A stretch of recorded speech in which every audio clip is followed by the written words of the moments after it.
So, this video is gonna suck to make. Let me start off by saying I was super excited to get my box, and I legitimately thought it was going to be the superior controller. But the longer I used it, the more I realized it's not that simple. Originally, I was just going to upload a review on the box and maybe some other time talk about Smashbox versus box and which one was better, and then I realized it can easily be done in one video. So let's talk about the box first. The box is disappointing. I was really hoping it would replace my Smashbox, but after about a week of use, I knew it wasn't going to work long term. So let's talk pros. I made a joke in my Smashbox review video about how the box is clearly sexier than the Smashbox, and that's definitely true. The box, when you hold it, it's super light, it's incredibly sleek, and the buttons look really nice, the finish is really nice on it, and it's a lot smaller, and I really cannot understate how much nicer it feels in your lap. It feels a lot more like a mechanical keyboard, where the Smashbox kind of feels like a brick. And the button layout it's superior. It's just better in almost every way, except for one in particular. Now I'll give you a second to try to guess what I mean by that. What button is maybe missing on one controller that is on the other controller? Did you guess the up button? It's the up button. This is missing one button. If there is one more button, this controller would be perfect. And it's right above this. If this up button was over here, above this, it'd be a perfect controller. So yes, they put the up button on your pinky finger on the box, but not on the Smashbox, because it wouldn't make sense to put there on the Smashbox.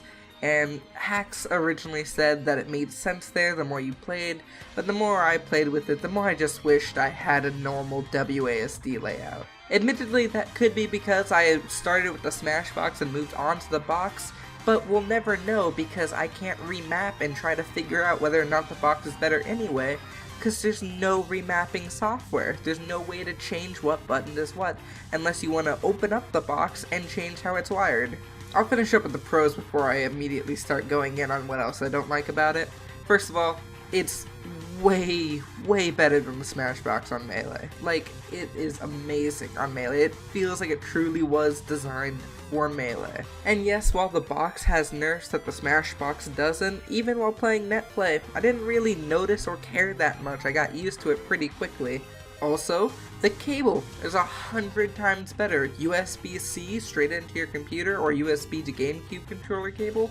It's fucking awesome. Like, seriously, this is the way that the Smashbox should have had a cable. This is so much better. Also, the modifier buttons on your thumbs, the shift button so it were, are way more intuitive. I think it's the way better way to have it, and I tried for a while to recreate this on the Smashbox using their software. I can't replicate it the same way that it works in Melee, and I don't think I ever will without actually going in and trying to create my own, code for one of these things. Hi, hello there, it's Future Ryan. I actually have found a way to make the Smashbox act more like the box with the modifier buttons using Crane's code. Somebody has it uploaded online. I'll make a video on that later though.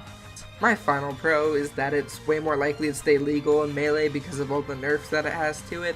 Although for whatever reason, it's not legal for Smash Ultimate at EVO, so I don't know, take it up with them. But now I gotta move on to the cons, and there are a lot of them, which is really unfortunate. First of all, the cable that they're included in the box that's meant to be plugged into the computer is awful. It's incredibly short, and there are pictures from people in the Discord that have already broken theirs because it's some shitty generic kind, and they just recommend you use like a normal phone charger cable, which just kind of feels like a cop-out. Also, as I mentioned before, it's not remappable at all, and the angles aren't customizable, which is a huge, I get it for legality's sake, but you can't even do it for your Ultimate patch or any other kind of patch that's included on the box anyway. And coming from the Smashbox, which is incredibly customizable, it's a huge change. Another issue I have is the nunchuck, and I don't know why I keep focusing on the nunchuck in these reviews, but damn it, I want the nunchuck to just be fun and be usable, and for whatever reason they have it plug in up front, which means it wraps between your legs, and you're just like, why?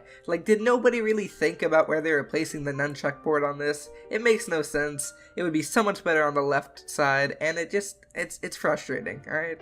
Alright, now on to my biggest complaint, by far.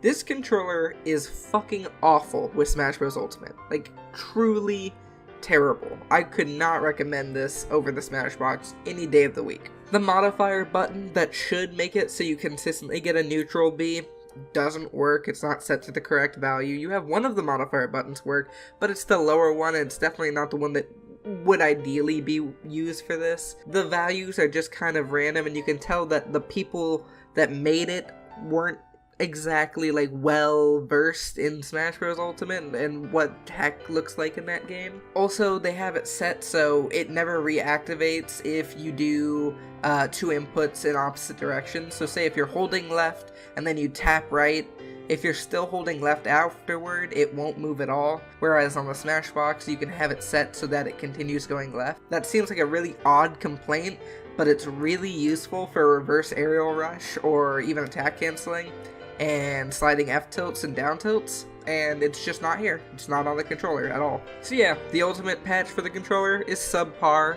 maybe.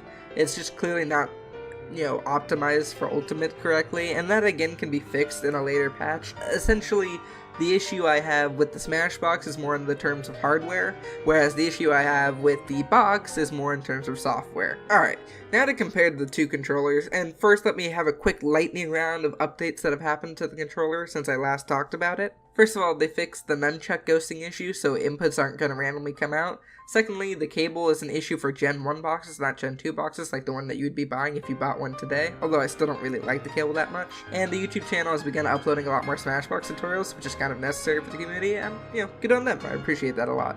Some other pros include that it's just generally got more developer support and updates. It's not in a pre-order phase, so you can order one right now and it'll be here pretty shortly. And it's a lot better for Ultimate and damn near every other game. Like if you want to start speedrunning, like I started getting into Super Mario 64 speedruns, it's a lot better for that in my opinion. Some issues I still have with it: the cable's too bulky and weird. The box itself is pretty hefty. It's a big boy, it's thick, and I don't know, it's pretty heavy. The modifier buttons are not quite as good as the box, and the design is not as good looking as the box. Like, I don't like the layout more. I think the layout in the box is just better. So which one should you buy? Well, unsurprisingly, it pretty much all comes down to preference. If you play Melee, I would recommend the box over the Smashbox, because the box is just, it feels like a better product for Melee specifically, and if you don't care about playing other games like Ultimate, it doesn't matter as much. Which is not to say that the Smashbox isn't like a finished or good product for Melee. It is, and it's very close to being just as good as the box, but most of the issues I have with the box don't matter as much if you only play Melee. And you can tell the box is made specifically for Melee. The layout is fantastic. The whole concept of the box is completely designed around Melee, which is great if all you play is Melee. If you want to use the box with anything else, you're probably going to struggle a little bit. The Smashbox, on the other hand, is also really good with Melee, but also incredibly good with Ultimate, Rivals of Aether, and to an extent like PM. And because Smashbox is ridiculously customizable, it's good with almost every fucking game because you can design it to work however you want. It infuriates me how close to perfect the box is and how fixable all of their issues are, and the issues that they currently have make it impossible for me to recommend it if you want to pick up a game to compete with like Ultimate. Like, I understand why you'd be hesitant to offer a remapping software when you are mainly focused on developing a controller that is tournament legal, but the obvious downside is that the user experience suffers greatly, and I'm gonna be honest with you, I can't see myself using the box until there's a good amount of changes to their approach. Make a decent Ultimate patch, make a decent PM patch, allow the box to be somewhat customizable for games that aren't Melee. Until then, I'm going to be using the Smashbox. As always, the link to buy the two products are in the description down below, and I'll also include a section down there for updates if anything changes or is added to either of them. Thanks for watching, and I'll see you all later.